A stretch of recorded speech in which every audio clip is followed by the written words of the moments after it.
So, and thank you, Cleona, for introducing me. So I will just move on to introduce the kind of overall idea of the workshop. So it is, of course, to explore the use of images in teaching and presentations and student learning. And what I'll do is introduce a kind of a suite of approaches, so to speak. Just a second to start recording. Is that okay? We are recording. You are recording, are you? Okay, yeah. Okay, great, because I just wanted to double check. Perfect, thank you so much. So I'll introduce inquiry graphics as an overall approach to using images in teaching and learning, then a pedagogical activity called image-based concept inquiry, or IBCI. Then I will show an example of inquiry graphics analysis as an analytical approach related to it, critical semiotic exploration of images, and production, signification, and consumption critical visual analysis. And these approaches are all connected, and I hope that there will be something that you find useful here. I would like to emphasize that I do not think we can use images all the time and analyze them all the time in teaching. I mean, I'm sure you agree, but we can think about how to use them from time to time so that we actually engage our learners.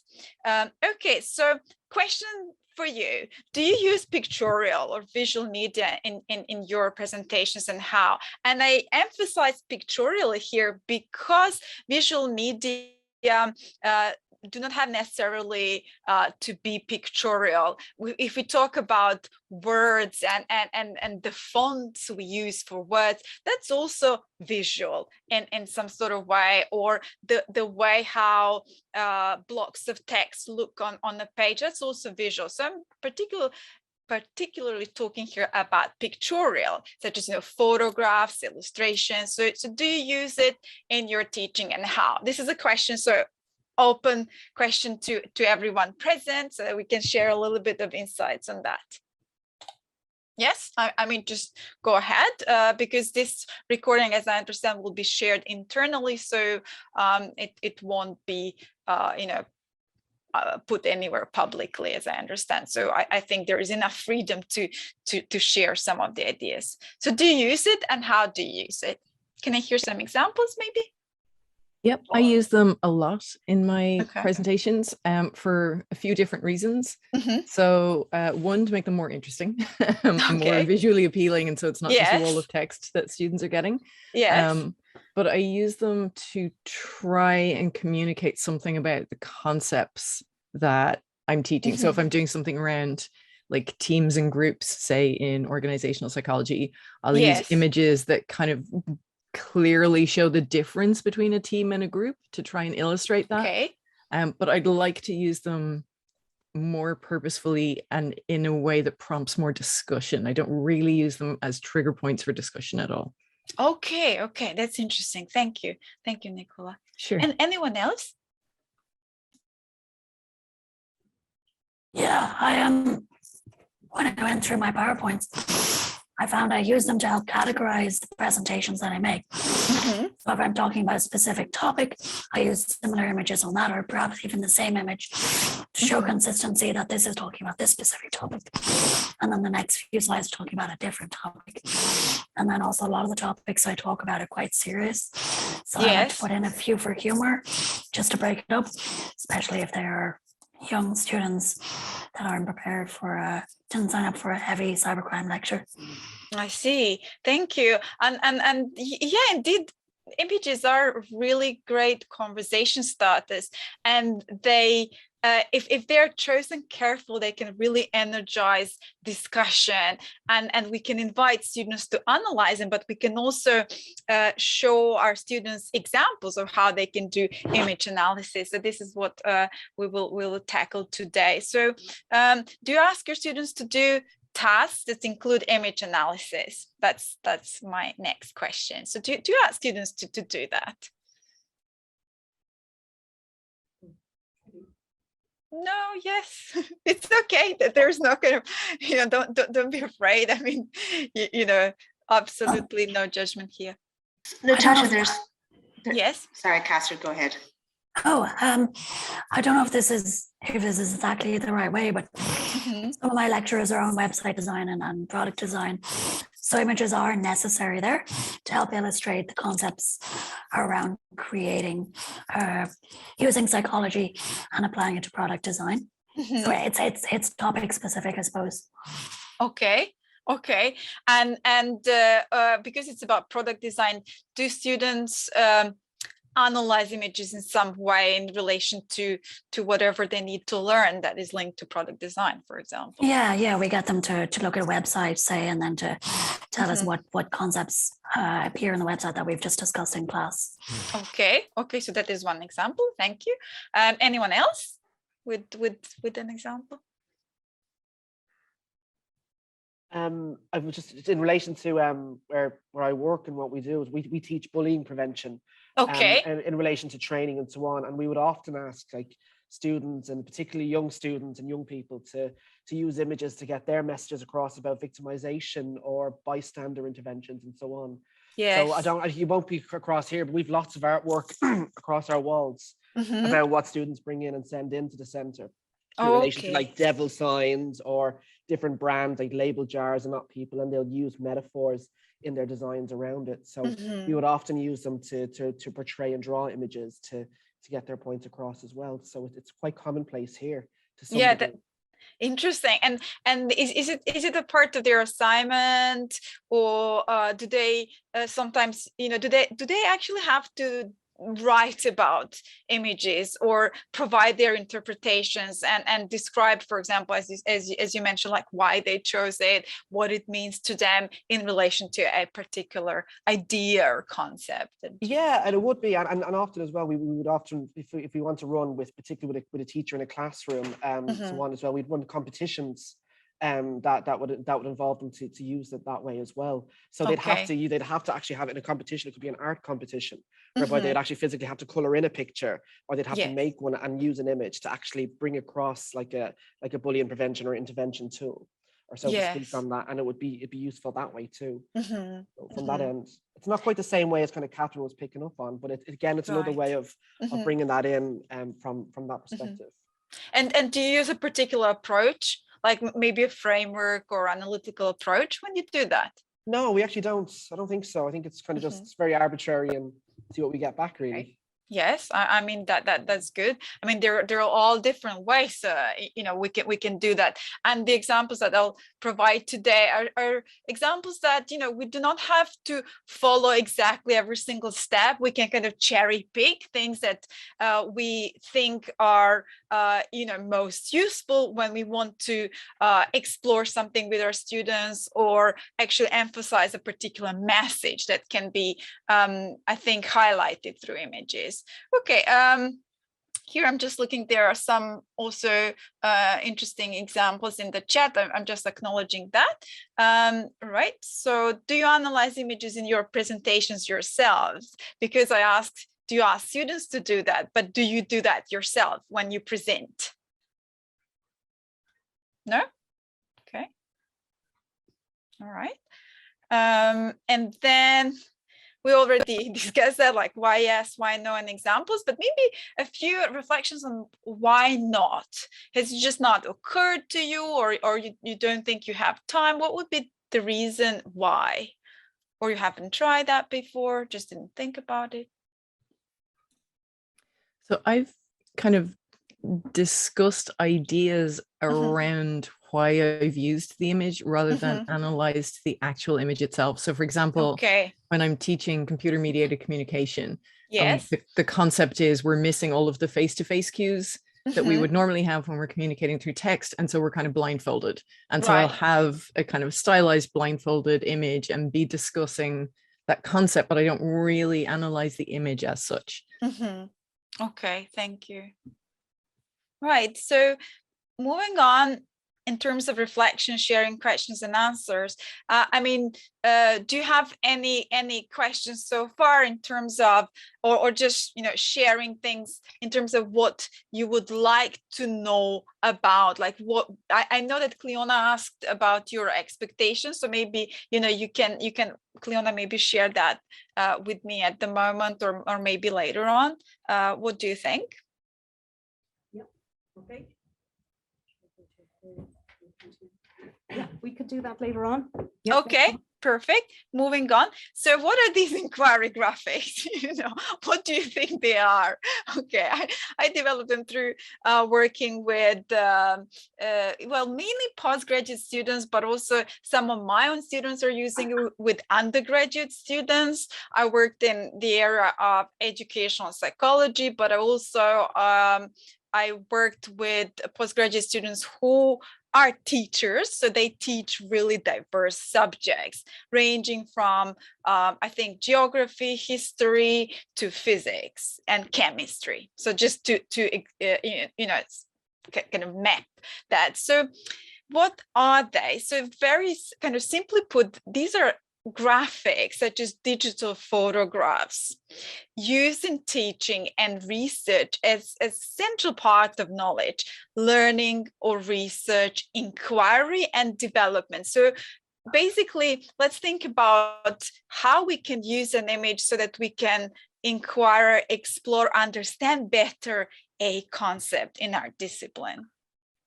They connect disciplinary concepts and images through critical and dialogic analysis. So, you know, this analysis can be done by a teacher, can be done together, you know, in between, you know, teachers and students. It can be done, you know, just kind of peer analysis. Students can do it individually, they can do it in groups. There are very many different ways how we can actually structure this analysis. In more familiar terms, because there are familiar approaches here when we consider teaching and learning, inquiry graphics can be connected to these things. Inquiry learning, but with graphics in particular and visual media. And you know, the inquiry learning stems and the work by John Dewey. Then visual thinking strategies and visual learning. So we can address visual thinking strategy through these approaches and how to enhance the visual learning side of learning. Although I'm not, I should say that I'm not a big fan of exclusively looking at these different kind of learning types or kind of, you know, visual auditory learners. I don't think that is that much helpful, because depending on the activity design, we can actually help our learners develop all these different ways of thinking and develop their visual learning as well, kind of visual side, because we know that as students move away from this kind of preschool orientation or kind of early years orientation towards art and drawing, and we all freely, probably when we were children, were drawing and expressing ourselves through images, we get out of that, I think, practice of seeing images as important in learning, rather than just being particularly visual learners or not. So I just want to mention that. So it's linked to critical, reflective, and creative thinking with graphics. So here I'm highlighting the kind of criticality, the critical theory that we can connect to that with visuals, and metacognition, because a lot of the time we're basically, through the analysis, we in some sort of way unveil how we think, the processes of thinking, and that's why I use a lot of semiotic approaches there. Then it's also linked to conceptual development approaches and theories such as threshold concepts with graphic and visual media. Kind of, you know, there is this approach we have been developing called threshold graphics, and It basically means learning those difficult concepts and disciplines that our students need to learn, but they can find themselves in this liminal space where they're struggling, and then we can use images to support thinking around these important but quite difficult concepts that our students are facing. And it's also linked to the conversation framing. So the communication, conversation around different topics, different concepts with graphic and visual media originated in the work of Gordon Pask and Diane Laurillard. So just a couple of references here as well. And what types of graphics are we talking about? They mentioned digital photographs. They can be still and in motion, illustrations, maps as some sort of hybrid images, videos. We talk about graphs, and graphs are also visual, although they're not pictorial. Drawings, animations. We can talk about web pages as some hybrid representations, social media images, GIFs. So this is kind of wide range of visual media. Now moving on, I will try to play this, and you tell me if you hear the sound. If you don't hear the sound, it does not matter. We can move on to the next slide, and then you can just hear this very, very short video. It's about 8 minutes. So you just tell me if you hear the sound. If not, we can just move to the next image, and when I share the presentation, you can then check the video as well, because it helps. It explains a couple of things, but it can be skipped. It's not a problem. So just let me know. I will play. So tell me.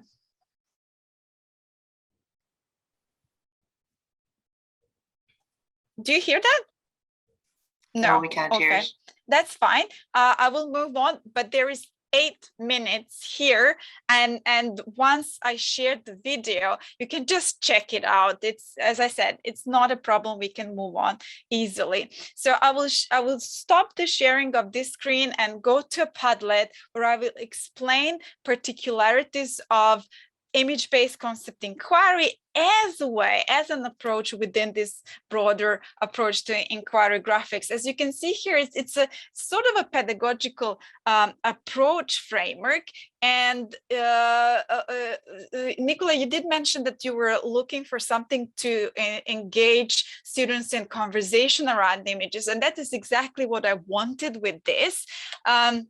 So I'm placing the images in the center of inquiring concepts. So if you look at this framework, we start with the concept. So we want our students to learn about something, and then we can choose that concept that we think is quite suitable to connect to an image. Then we can ask students to find or create an image that represents one aspect of the concept. And I think this is very important to say, one aspect or an aspect of a concept. Why? Because one image can only show a snippet about a concept, one idea, one representation, kind of manifestation, a materialization of the concept. And then imagine if we have a group of students and they're all asked to think about the same concept. It will lead to a very, very interesting a display of different images that we can then compare,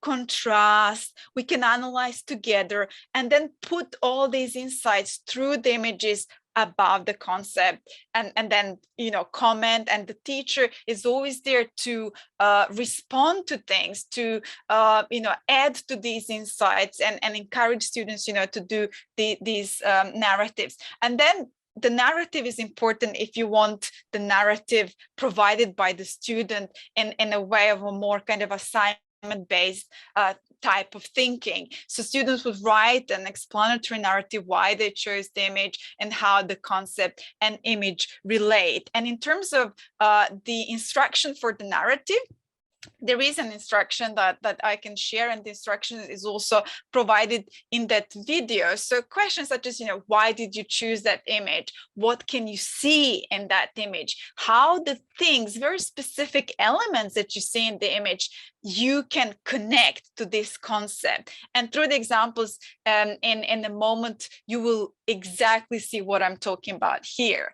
Then sharing sharing is important because you can choose a space, a digital space where students can upload their narratives and their images, or they can send it to you. This is entirely up to the teacher, or how these different steps can be organized, and whether you wish to focus on just some steps and skip some other steps. That's entirely up to the teacher and of course the students. I mean, we can always consult our students what they want to do. Discussion and feedback is this kind of closing element where students and tutors then discuss all these images and narratives collected, and that can be a part of a task and a learning unit in a module or course. So obviously it's not envisaged that we do this all the time, but by doing it from time to time or sometimes, we can then really energize the thinking with images. What I would also show you here is I will just stop sharing at the moment, and I will just go and share a screen with the Padlet so that you see actually what is there, so I can later on revisit that. So I'll stop for a second, just go go to a web page with this Padlet. Okay, just give me a second. This should work very, very quickly. Okay, here it is, and I'm sharing again. Share screen. Right. Okay. So can you see that now? Yeah. Yeah, we can see it. Yeah. Brilliant. Okay, so this is the Padlet, and the Padlet's link is provided in the PowerPoints. You can always revisit it. And here I particularly use a concept in educational psychology, which is constructivist theory or constructivism. Okay, I'm sure many people would be familiar with the idea of constructivism, but at the essence of constructivism is in some sort of way letting students work on their own and construct the knowledge, construct ideas around concepts through independent, more or less work, and the role of the teacher is there as some sort of guide on the side. It helps the students develop, their thinking. So here, going back to various ways, and here I present 11 image concept types. So various ways how we can actually think through images about concepts. So here you have 11 different ideas, and this is non-exhaustive. So, we can always add things or add our own ideas. So the first one is here it says everyday activity, personal experience. And you can see here a person, doing some gardening. So how is this constructivism? So the question is, can the concept be identifying some everyday activity, everyday life? Because we do want to connect our concept to everyday life so that students can understand it better. So here, challenging. Can we use some pictures such as this image here, very old image about actually dissecting a cadaver in a theater? You remember the times of cadaver dissections, and what is happening here when we are observing an activity? To what extent this can be called constructivism or not? So what is challenging the concept? Iconic representation is of course this, when we see children doing the things on their own, and that is a very iconic kind of, I'd say, stereotypical representation of that concept of constructivism. Right. Contrast. Of course, this would be a classical, again, representation of the contrast to constructivism, having a teacher here teaching in a classical sense, and then the student, I'm not sure to what extent the student is interested with their mobile phones, but it's just showing the contrast idea of the concept. Then the next step would be a metaphor. We have a construction site here. So how can we use metaphors to engage students in thinking? And there's so much actually to be said here when it comes to construction, because constructions, they have particular steps and it's quite linear, and there are also sorts of things that we can consider there. So to what extent this is or not actually connected to constructivist idea as a familiar word. This is, of course, what leads to constructivist experiences. There's some prerequisite here needed, such as, this very well-equipped lab so that students can experiment on themselves and have all the equipment necessary to do that. So that raises a lot of questions, of course. And then the outcome, when they engage in some activities, what is the product that they come up with, whether that's really this kind of material product, or it is maybe more of a conceptual outcome. So what is it? The focus and object is a programming language, so it's just focusing on one example of how learners can learn. This is particular, and they're learning how to program through a kind of programming game. And place and context. So how can we explore places and kind of contextual embedding of a concept of constructivism? So how does it happen in different educational contexts or places? And finally, the example, there are two more in terms of time and history. So what's the role of time when we teach concepts? How can we understand better concepts historically and a kind of historical development? And this is, of course, the early days of computers and how actually interacting with digital technology has changed over time. So that can raise different questions. And finally, culture. How is constructivism actually enacted in different cultural or kind of international contexts? And we can always think about every single concept we want to teach.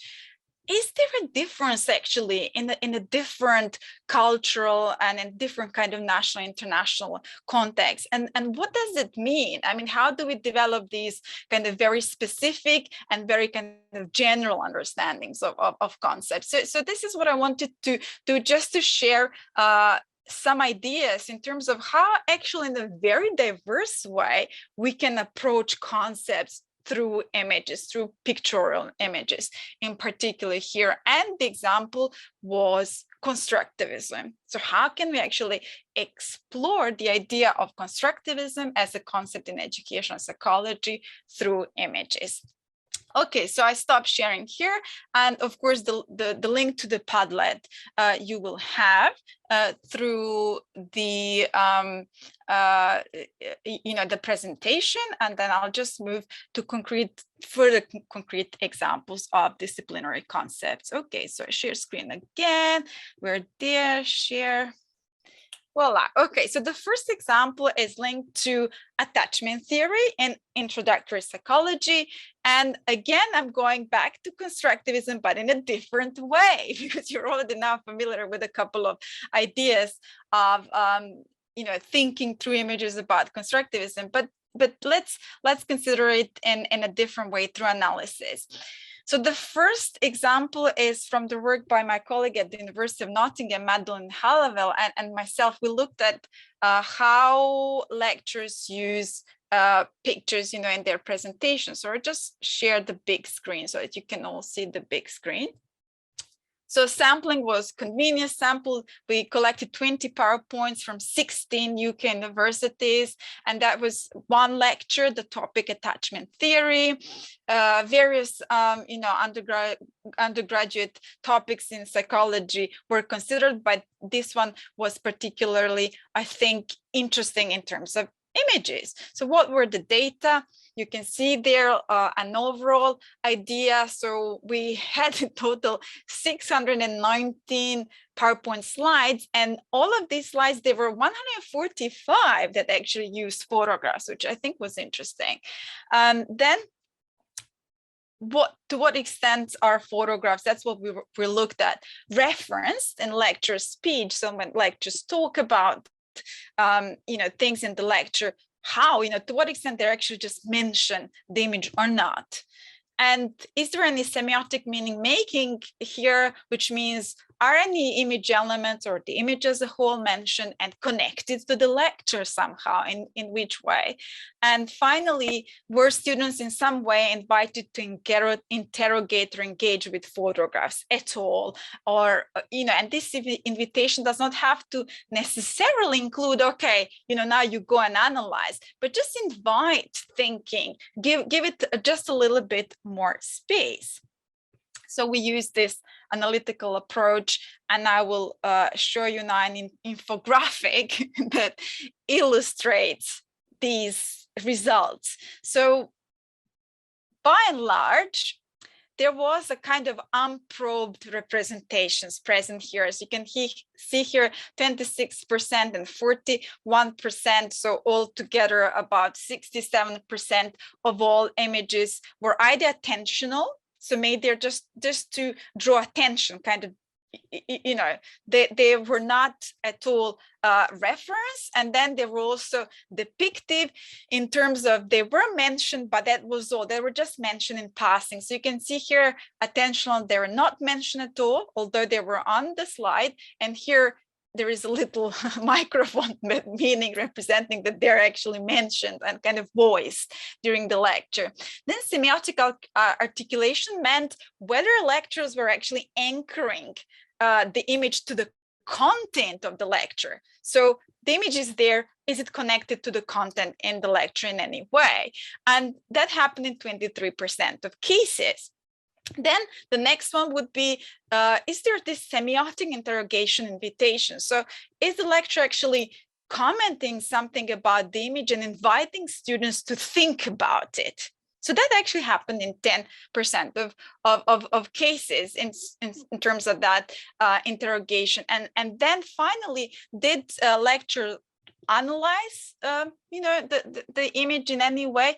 And that happened in 0 cases. So the analysis of the image did not happen. If you prefer a bit more kind of classical representation of this, not the infographic, this is an overview of the same thing. So, unprobed representation and semiotic articulation when it's linked to the lecture, and then just invitation for some interrogation, and the criticality with the image, which we found very interesting because it's a very tricky concept if you think about attachment theory and experiments such as Harlow's monkeys. It's a tricky experiment, especially in nowadays terms. There were no critical exploration of images.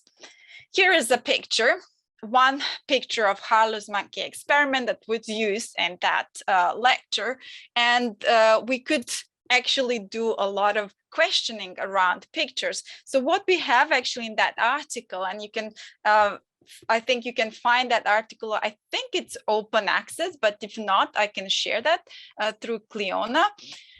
We suggest a list of questions that lecturers can just choose from the list and pick what they want to ask, such as, why has the photograph been included on the slide or in the lecture? And what point can it make in relation to the lecture, to some point you want to make? How would and could the meaning change in a different context? And you remember we talked about that a moment ago, different discipline, international context. What actors might be behind this photograph, apart from what we see? It's just thinking beyond. What can we know about the provenance? So who made the photograph? Why? What's the reason? Who can you see in the picture if we talk about people? So how are they represented? Was there presumed, let's say presumed, because this is really important all the time to tell our students that we can only presume things from seeing and observing. We can never be 100% sure. If we see and we think someone is male or female, can we be sure about it? What details, objects, actions can you see in the picture? So what is actually there and what can we do about it? What can we conclude about these things? And let's again choose about different type of viewer, different profession, different beliefs. How would they deal with this picture? Sociocultural factors that influence our interpretation. How do we relate to this picture and what it depicts personally? with our knowledge background, what are the conditions for this activity to occur? If you remember previous examples of image concept relationship, what is the result consequence of this activity? And can we assess how this photograph actually claims the truth and how truthful it is? So it's just a list of these critical semiotic exploration questions. Now moving on to another example, which shows the steps in an inquiry graphics analysis, if you want to use that. So here I've chosen a photo of a little bit stressed out teacher trying to mark assignments, and the concept there, or the kind of question that is related to this image is how can we think about teacher identity? So that can be also something included in teacher training, teacher development. So here, if you look about the representation and the image context, we're literally kind of listing things and objects that we see. And sometimes we can ask ourselves, okay, so do I really have to list all of these tiny little details? Are they important? Well, it depends. Sometimes they can actually bring really important insights. Sometimes, they're not so important. So it really depends to observe and notice. The annotation is the first level. This is the term taken from Roland Barthes. So just describing kind of some sort of common, presumed, most widely accepted, presumably, again, descriptive meaning. So we see some female in gray blue, supposedly female, as I said, she's holding a pen and she's writing. So we're just describing actions, what's happening, what we see. And then we can focus on individual elements, or if we prefer, just more image as a configuration, a kind of whole image. Then the next step, in some sort of way, is assigning meaning to what we see, to these descriptions. So we can, from our background and our sociocultural experience, conclude that, yeah, this is a teacher, most probably. It's some female in gray blues holding a pen writing. So probably it's teacher, but it doesn't have to be. It might be a student. So, this is something that we can actually challenge all the time, how we interpret things, how we assign sociocultural meanings. So is this teacher marking students' essays? Is this teacher looking tired or annoyed or not? Is it a teacher after all? And then moving on, this is the space for the narrative. So is there a description, a narrative that you want your students to provide, or maybe teacher provides, etc.? Maybe there is a found narrative together with the image. So what does that narrative say? And now we link to the main concept. So what do the images that we find suggest about teachers' identity? So are teachers mostly females? So now link to the gender. What about preschool teachers? Because a majority of preschool teachers are indeed females. Teachers' work involves a lot of marking and assessment. So how do we tackle that in terms of burnout? What is the obstacle in terms of implementing innovative teaching strategies? Some teachers are more comfortable with classical tools and not technology. So all sorts of questions we can actually develop, together with this image and around images. And moving on to constructivism, again, using the same concept of, representation. It's a kind of semiotic concept, representment, interpretant, anchored object, of this inquiry graphics approach. So again, what is in the image? Image descriptions at these kind of two different possible levels. And how does the image represent the concept of constructivism? This particular image was provided by a student.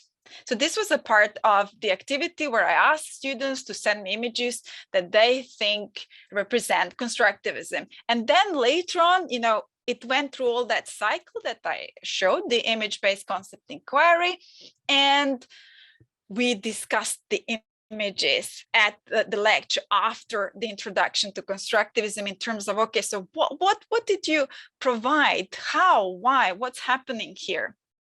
So here is an example of that. So if we think about the representative elements, we could say that what we see, possibly a lot of people would agree, it's boy, it's a girl. We can see some aprons, goggles that they're using. There's some liquid gazing as a sort of activity. You don't have to include activity. This gazing assistant collaboration is just, do you want to name actions, or you just want to focus on elements? There is a difference there, obviously, because elements are elements, actions are actions, and they could be also different level of interpretation.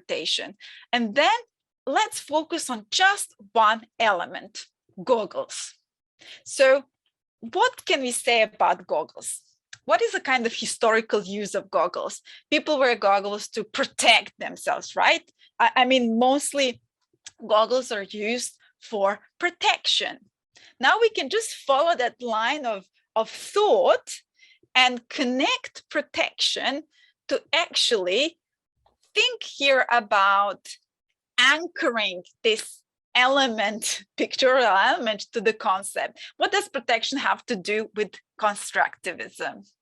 Our concept is constructivism here. So wearing goggles actually represent health and safety issue in constructivism.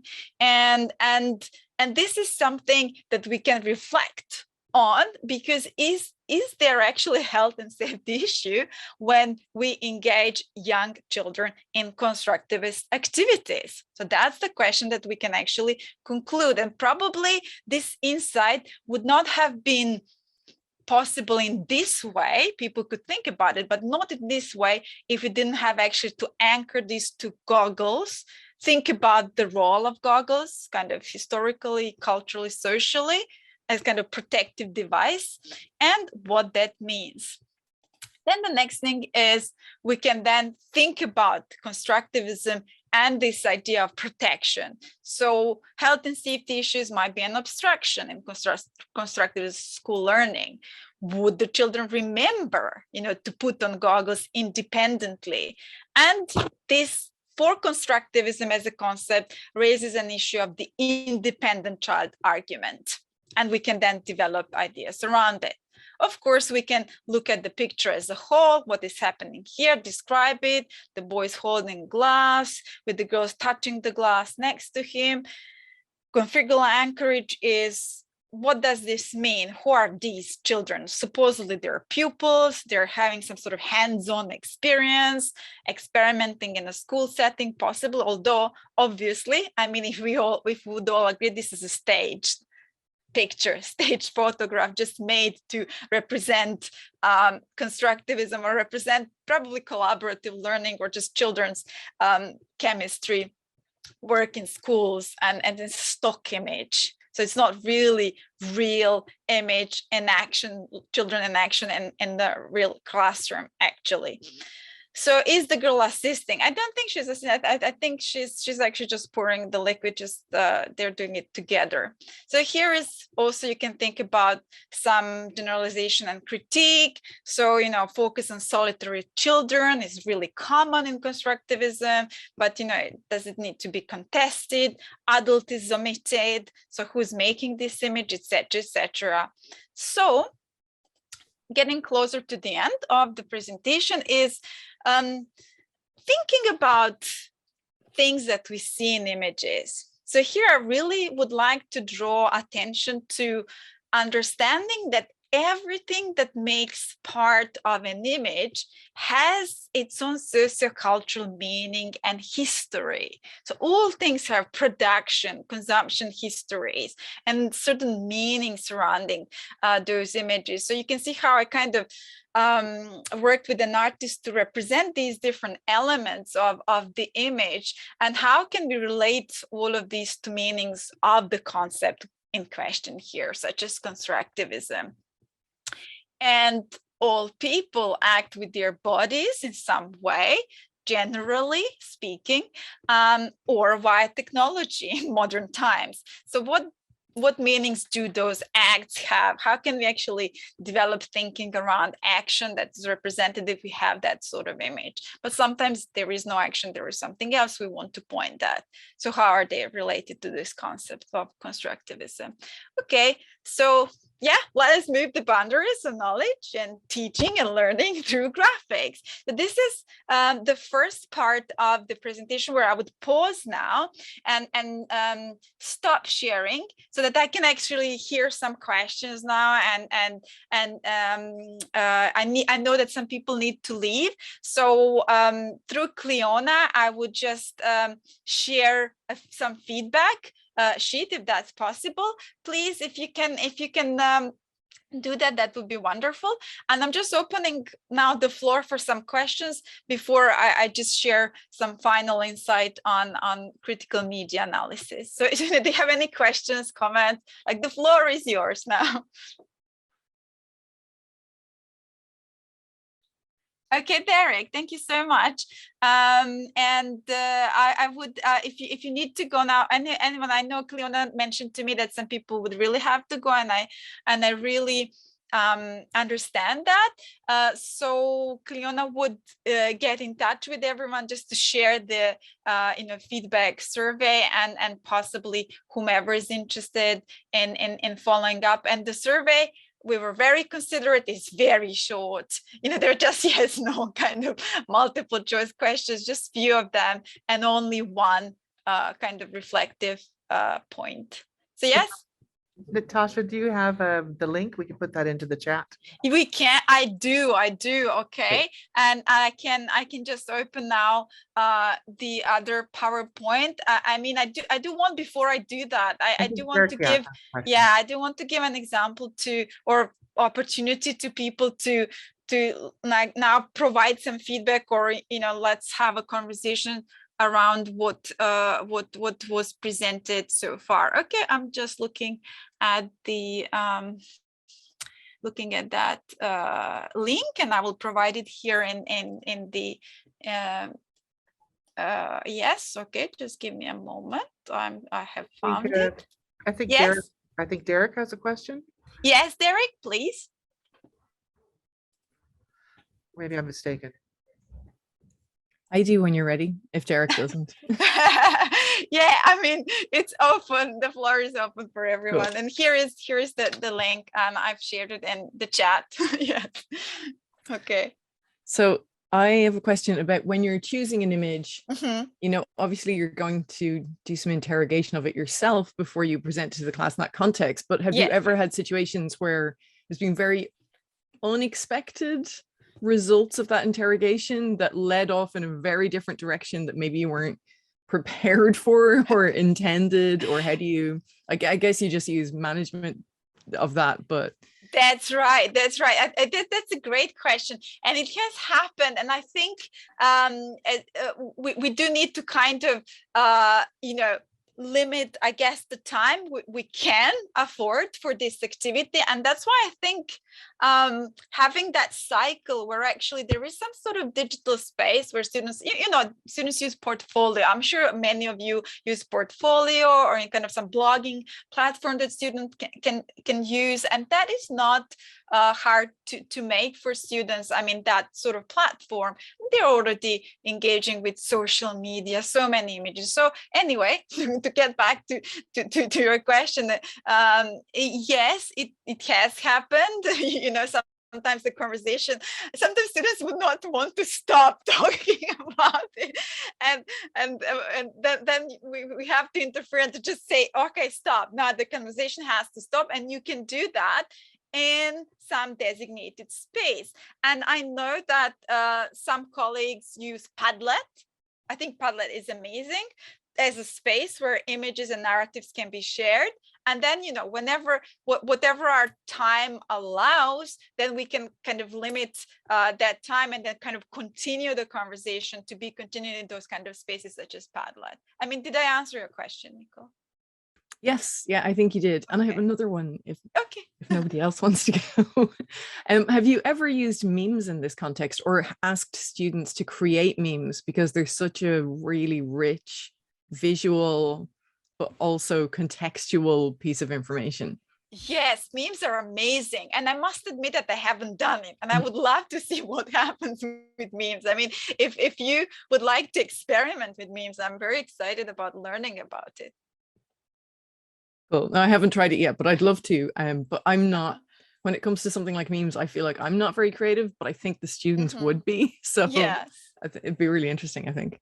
Yes, okay. Any more questions, any more comments before I just present this kind of final approach, which is more focused on kind of critical media analysis. So we're trying to enhance the kind of critical way of tackling media, especially kind of social media images, I guess, in this kind of post-truth era. Anyone? I just want to say thanks for I use images in my slides, but I often present the images and then I explain them, as opposed to getting the students to actually look at it and think about it. Yeah. And analyze it themselves. So I'm gonna change that and just give them the image without me just telling them all the stuff, because so it's great to think about it in a different way. So thank you. It's been super. Oh, thank you, Emma. Yes, I'm so excited about learning more about what people do, because these are some ideas, and I don't think, I mean, nothing is set in stone. So we can always adapt things to our own needs. That's why we are teachers. And we can just cherry pick what works for us. And I was hoping that this can be useful just as a kind of broader framework, so that people can find some inspiration. So thank you for that. Yeah, no, definitely. Thank you. Okay, so is it time for this final bit of photographic analysis or critical media analysis? Because we do have, I know we booked for 1 hour and a half, and I kind of timed it around that space, and also wanted to provide time for some reflections or questions, and everyone is welcome to write to Cleona or me about with any questions. And yes, the link to the feedback really short survey is in the chat. So I think you are also welcome to do it after this final bit of kind of exploration with images. Okay, so I will now start sharing again my screen for this final part, and then we can again open the floor for questions. Okay, so more. I need to share screen. It's here. I'm so glad everything is now working really well. Okay, so the teaching goals here. The teaching goals that I'm talking about in this example, which is again just a part of this big approach of inquiry graphics, or how we can use graphic media in a more kind of exploratory, analytical and critical way. So the first goal is to enhance our students' critical analytical thinking skills. So we want our students to develop these critical analytical thinking skills.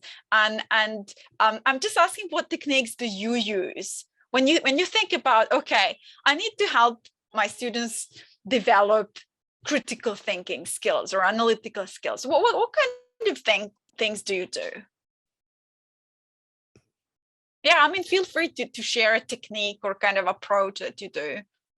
Or I mean, you can also post right in the chat space, or maybe this is just more kind of a reflective question for people to think about it. If you don't, if you're feeling a little bit shy sharing. But don't be shy. I mean, yeah. I have an assignment where the students are required to examine two opposing views. So they've got to pick a news article and an empirical article that hold opposing views, and then provide evidence to critically engage with those two pieces. So it's specifically about developing their critical thinking. Right. Okay, great. Thank you. I see a hand. Is that the hand, Rebecca, or is it a legacy hand, or it's a hand? That's a hand. Okay. One of the things I started a couple years ago was looking at definitions of creativity with business students. Okay. And so we were kind of refining, creating a working sort of definition of what creativity is. And to illustrate that, I had 3 images that of like inventions of different kind of things. One was that I wish I had the slide up, I could show, but right. One was a pineapple that was bright pink, right? Another one was a bicycle with wheels that were like the inside of a watermelon. And the third one was a picture, a really beautifully done, technically beautiful drawing of a bird. And so the definition that they had come up with, they had to decide which one of these, like, and they had to justify why they were. So it was a way of interrogating the images in ways that they, you know, and one of the things was usefulness, and one of the things was, you know, representation. So it was interesting to me because they mostly gravitated towards the bicycle with the wheels that were like watermelons. Watermelon, yeah. Yeah, watermelon wheels, because I thought that was kind of something very useful, but also a new take on something. So it was interesting because they never really thought of it before. And one of them loved the pink pineapple just because it was an arresting image. And that idea of it just took that person's, you know, it was what they gravitated towards immediately. But then they started analyzing it and realized, well, actually, the watermelon wheels might be more in terms of the definition of creativity that we were working with. So it was interesting. It was actually just using 3 images on a screen and having a discussion around it. Right. So that was very helpful. So that to them, that for me was a way for them to critically interrogate just image, you know? Yes, it's really interesting. Thank you, Rebecca. This is really interesting. I'm just thinking about it because, you know, I'm picturing this bicycle with watermelon. I'll you know, the wheels. Yes, watermelon wheels. Exactly. Yeah, no and I think this is amazing because I think it's a great example of creating something new. Exactly what you're talking about, what creativity is. Creativity is actually bringing two things that haven't been brought before together, because there's nothing really new under this, you know, kind of sun. but what is new is bringing these, as you just gave the example, bringing familiar things that we know together in really unexpected ways or new ways. And that's what's exciting, isn't it? Oh, wonderful. Okay, I'll move on there with this analytical approach. And there is also, for this one, I'm sure it's open access article that explains these steps, and everyone is welcome, as I said, to have a look if you want to. The approach here is called production, signification, and consumption method, and it's really rooted in visual methods and, you know, and kind of semiotic inquiry that is pretty much always a part of critical media literacy, and it actually tackles these different questions around image production, image consumption, and what actually the image itself, what it means. Okay, so I will give an example activity, and we can just think about engaging students to perform this image analysis at one point in our teaching, and we will choose an image that is relevant to our subject teaching, of course. So are you aware of any images shared in the media that can be connected to your subject and are controversial? I think controversial images are always interesting. They always spark a lot of debate, a lot of discussion. And I think this is something that can help our students develop good debate skills, but also good kind of critical analytical thinking skills. So just think for yourself, okay, you know, controversial images, but we need to actually be very careful with controversial images in terms of we've just seen in a moment, students can find also an image again, stemming from some previous ideas, image of their on the internet, something linked to a particular theme, topic, area of our teaching. And we also need to advise students in terms of images and image choices, and, you know, kind of to report where they found them, to think careful about which images they will show, and how to give information about the image before showing it, if it's controversial or if it's uncomfortable, because there are uncomfortable images. So the analysis of the following image that you will see can support these things, what I mentioned earlier, critical analytical thinking skills, but it is also connected to these subject topics or themes. Previously, one of the colleagues was talking about bullying. So, you know, this image can be linked to violent behaviors in humans. It can link to the constructs such as trauma, PTSD, post-truth, history representation in the media, or populist discourses. So these are all topics or concepts that this image that you will see and the analysis we kind of go through can be connected to. Okay, now image warning. And this is very important. When we show images, it can be uncomfortable viewing. We need to provide this image warning to our viewers. And also we need to describe what they would about to view. So they can switch off if they prefer, and they don't have to participate because people have different reactions to images.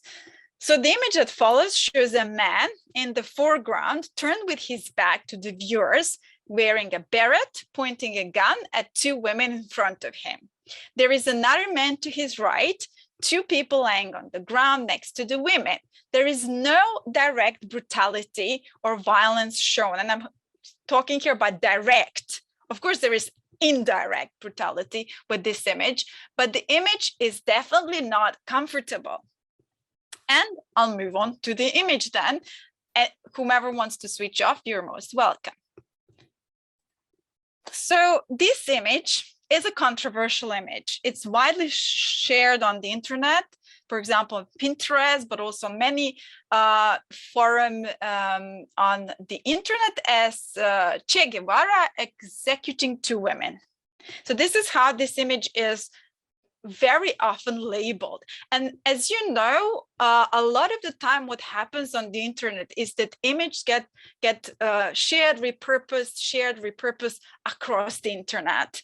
And you know, sometimes we just kind of see the image and it has some label, and I'm not sure to what extent people are asking the question, who took this image? You know, where do you get the information to label the image? So something about critical media literacy. So let's start with photo production questions. These are some of the questions. Not all have to be considered, but I'm just showing some questions in terms of kind of very in-depth analysis. But the depth of analysis is entirely, I think, dependent on the time, you know, we have and on the task, whether it's kind of the task that students do away from the lesson, from the lecture, from the seminar. This is more, I think, aligned with the kind of seminar type of analytical tasks. So the questions are where, so, you know, where was it taken, who shared it? And I want to point at the Google search by image function. So have you used it before? Have you used, when you open Google Images, there's this little photo camera sign, and what you can do, you can actually download images from the internet and upload them through using that little camera sign on Google Images, and it will actually list you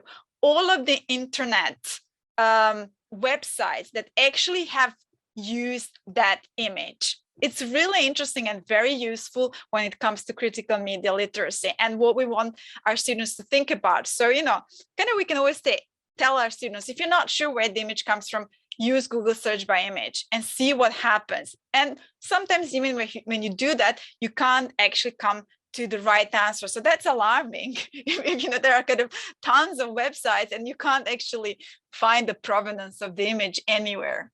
So who created it, who shared and who created it? These can be very different people, you know, the people who shared the image and the people who created it. Where was it taken? When was it taken? Okay, this is black and white image. So does it mean it comes from the period of time when images were black and white, or not really? Created, why was it created? So what's the production kind of inspiration?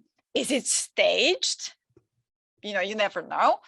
And what is actually the effective intention of the production of this image? Then the next set of questions are about the image itself. So again, if you remember, we can think about picture elements. We can reflect whether there have been any modification of the image. We can't know for sure, but just thinking about it is important. Descriptions of the details, things how they look like, what they seem. And I always share with students the word look, like, and seem, because I think it helps us understand that our eyes can be quite deceiving. You know, if we might see something, but it might not be that what we think we're seeing. Is something missing, something misplaced? Who are the people? If there are people, who are the thing? What are the things? Again, the question of time represented, not the question of time when it was produced. What context, kind of national, regional, rural? I mean, here, the aspect of the architecture was very important in tracking down the origin of this image, the architecture of the buildings. So which national or kind of, I'd say more kind of architectural style era, you know, you connect these dots and you start thinking, you know, you start going towards, it's almost like a detective. You're kind of engaging students in being detectives. And I think if you tell them, oh, let's be image detectives, they can get more excited probably, because who doesn't want to be the detective? Well, maybe not everyone wants to be that. Anyway, so what are the presumed meanings? And finally, the consumption questions. And this, we're getting again closer to the end of this section. So who consumes these things and where?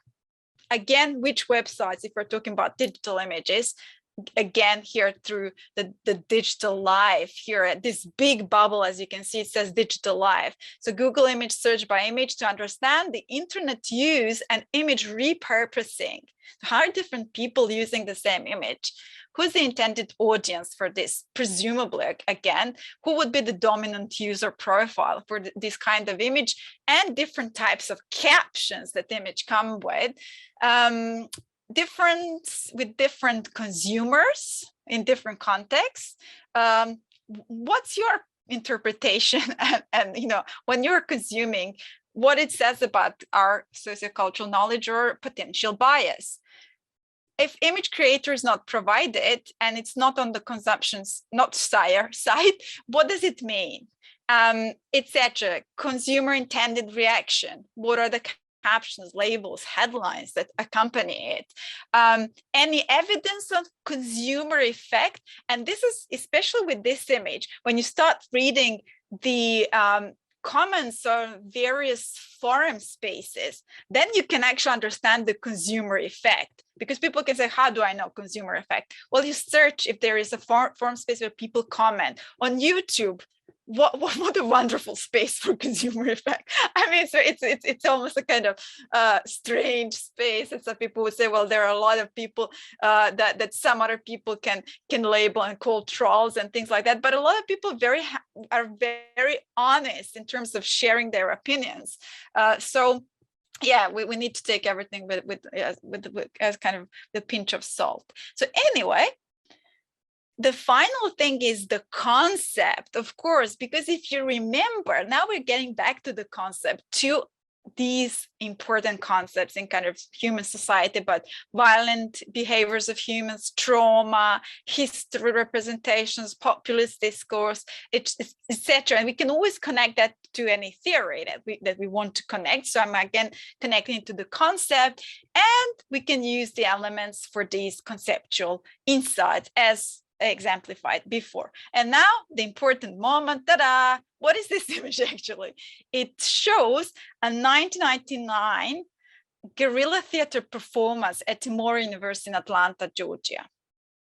So it's not Che Guevara executed, it's a theater performance, okay? And it was very, very interesting to actually read about this whole investigation of the image. And this is the link on Snopes.com, and it's a journalist actually doing this kind of investigative journalism in relation to fact checks. So for me, this was a very interesting image, obviously controversial, and I just wanted to provide an example to everyone. And this is the end then of this. Looking forward to hearing you again, your concept, comments, and ideas. And again, the reference to the analytical method itself is open access through this article. Okay, thank you. Then and again, before we close, I think we have a little bit of time just to hear, you know, we have about 8 minutes for, again, any questions and comments. Hi, Natasha, it's Marianne here. Hi, Marianne. How you doing? Hi. It's such a complex topic. It really is. Now that you've challenged us to explore it in this more meaningful way. I was struck just as I came towards the end there, you know, when you showed us where that picture was from originally, and you know, how we explored at the beginning and everything. Yes. Me, you know, when you go to an art gallery or a museum and you look at a piece of work and you see one thing and your peer sees, like if you've gone with somebody else, they see something else. And then you read what the artist intended you to see or might have been trying to encourage you to see. That's what it's like. So now you realize that if I choose these pictures or images, I need to have the conversation with the individual students, because if we don't have the conversation, what I intended, what they've actually taken on board are completely different, or could be completely different. And we just need to make sure that there's clarity around the concept that I'm communicating and how I'm getting there and how they get there too. Now, the exact same applies to language. It's not that it's different with language, or, you know. That's right. So I do appreciate that, but I think this is a fantastic way of encouraging that conversation. I think you really opened up that whole thing for us. I found that really powerful. Thank you. Thank you so much. Yes, absolutely. And I think that is indeed the point, because we rarely actually get an insight of our students' interpretations of the things that we show them or of the things that we tell them. And I think through images, this becomes a more, maybe different, maybe more engaging way of knowing how students interpret things. Because if you have a concept and then we say, okay, find an image that represents, in your opinion, a concept, this can really bring a lot of kind of prior knowledge coming from our students, kind of provide that access to that prior knowledge. So you're absolutely right about providing these opportunities to hear our students' interpretation, that we don't have as you know, as many opportunities to do that, because, you know, we have busy schedules and we need to kind of stick to covering a particular I'd say kind of scope of the curriculum. So yeah, definitely. I think that you've actually put your finger on something else there, and that is about the time. So to do this well, we need time. That's right. I think to teach well, we need to do this way, because I think this is, I mean, whether it's constructivist or whatever way we want to explore it, but the idea that people get an opportunity to contribute and understand and share their understanding, and even the quiet ones who won't participate in that or might be shy, they hear now multiple interpretations of the same thing to get to a better understanding of the construct that you're trying to explore. So I think that was really, really powerful. But I would say time is going to be a big issue. It's almost like facilitating conversation prompted by these images to a large extent. Yeah. Yes, I absolutely agree. And I think here is probably the matter of us being careful to, you know, to include that at one point, but we know that it's not possible to do that as often as we may, you know, like, and I agree, you know, the time is always an issue, and probably it's about, you know, choosing, I don't know, if we have if we teach a module at least once in a module, you know, not within the whole duration of the module, if that's possible, something like that. But I completely agree with you, and I do understand. I mean, it's something that, yeah, has always been and will always be a little bit of a challenge. I mean, a little bit a challenge.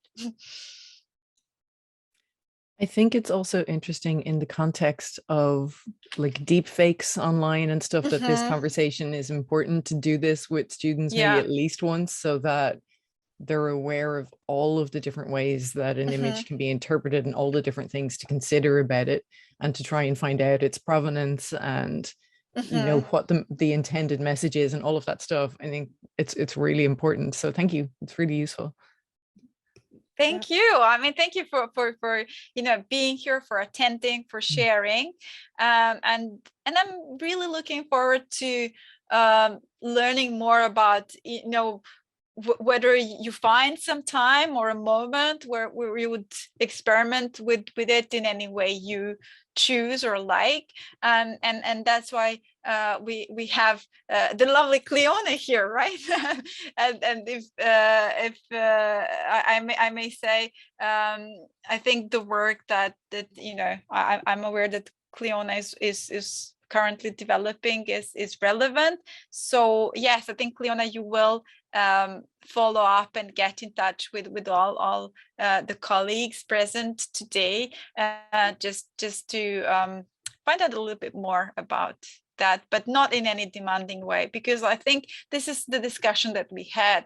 Everyone is so busy, so we are really trying to provide some ideas, and we are very much aware that it's possible to do this, as I said, maybe once in a whole duration of a module or something, but it's also something that can help us understand further how people use it and what students' reactions are to it.